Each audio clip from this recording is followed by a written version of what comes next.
showcasing Kenyan excellence. I also wish to thank the committee.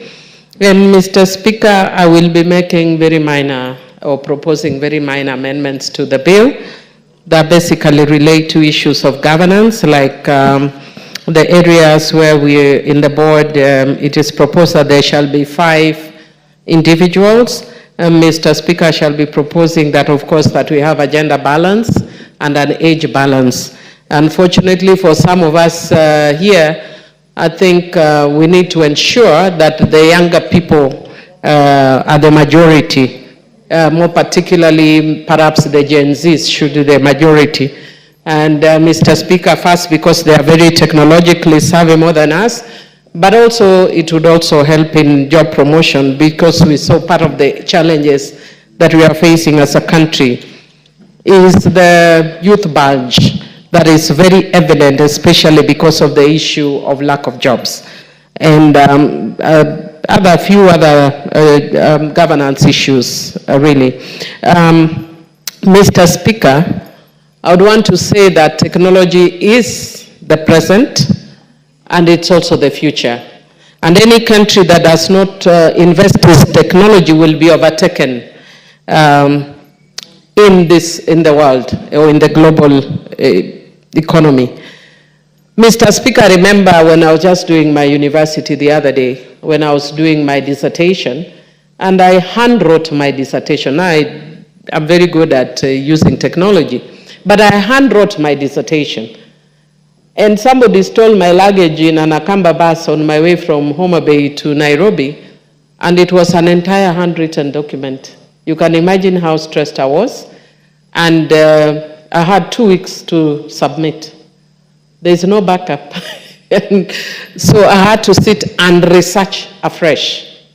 And what I remember is not just that, but I remember that when I was sitting, one of my good friends, Njeri Mwangi, who works at the Office of the Attorney General, introduced me to her sister, who she told us, you know, my sister knows how to use a computer. You can imagine, in my time, she told me my sister knows how to use a computer. So we went to her office, I think was in Amref or something, over the weekend, because she was helping me to type so that we don't lose the document again. And when we were sitting there, Mr. Speaker, I was perplexed. Something was coming through a machine. And I went back to my cousin, who was so knowledgeable. He was always ahead of us, called Felix Ochieng. He went to Lenana School, even though Alliance likes pretending that they know, but Lenana School sometimes is way ahead of them on a few things. Mr. Speaker, I went to my cousin Felix and asked him, I was in this office and there was something coming out of a machine. And he told me it's called a fax machine. Again, in my age and time. Now fax machines are obsolete, almost obsolete, I think. I don't see who uses them anymore. But in this lifetime, so much has changed that I can hardly keep up. And that is why, as a country, if we can't move with the same speed that everybody else is moving, then we are actually going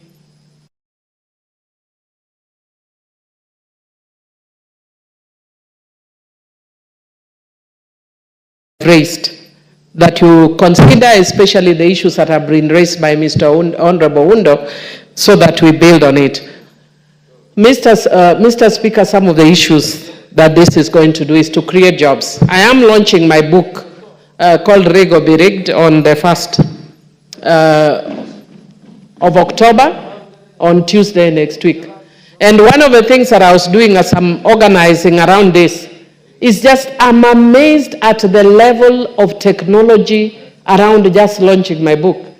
And I'm just sitting back and marveling at all these young people. And interestingly now, I can no longer use people who are, I hardly use people in their 40s or 30s. I have to use people who are early 20s and 18s. Yeah, the Gen Zs. Because really, otherwise we are very boring and old and irrelevant. But what I loved also is that the way they are using technology to make money.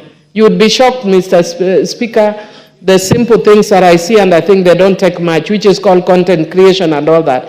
How much the young people are charging. Maybe I'm charged more because I'm an MP, I don't know.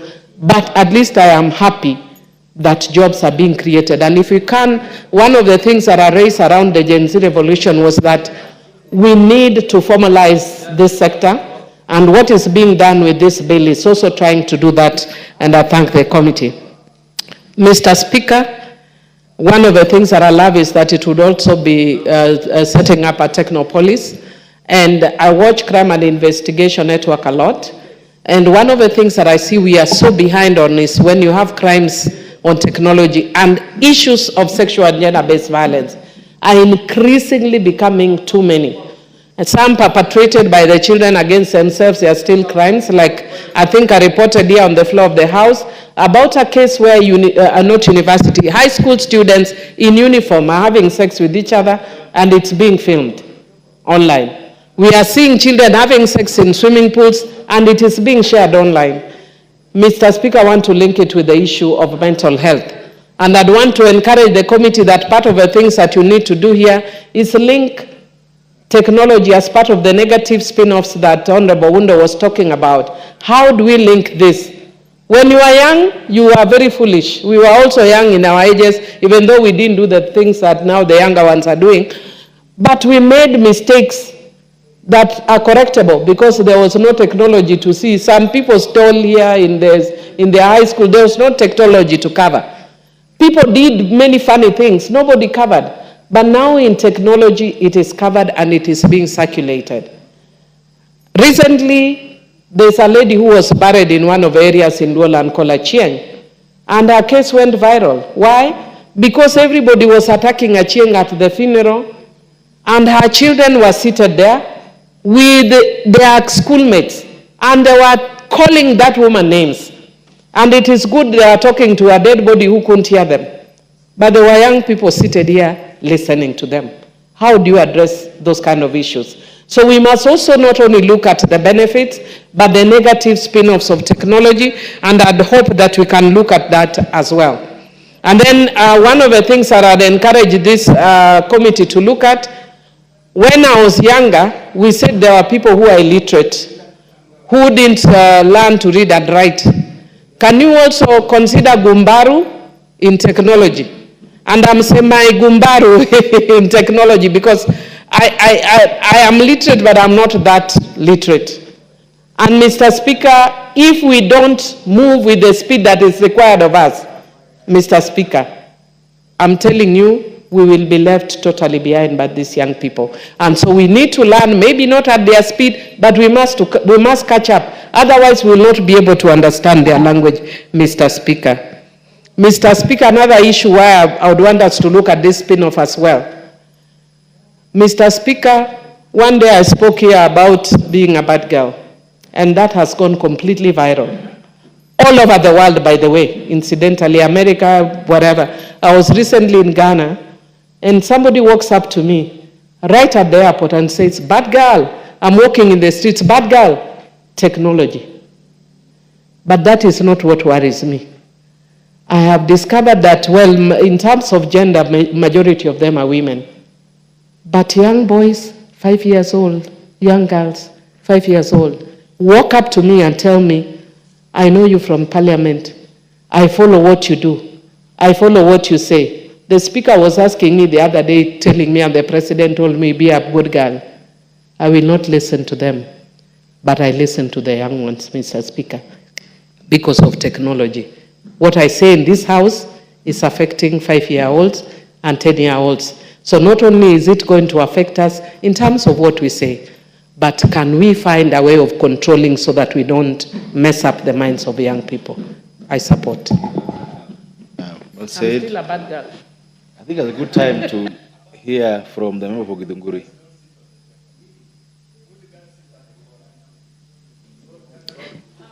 Mr. Speaker, I am glad that I've gotten this opportunity to contribute to this wonderful bill, and I want from the onset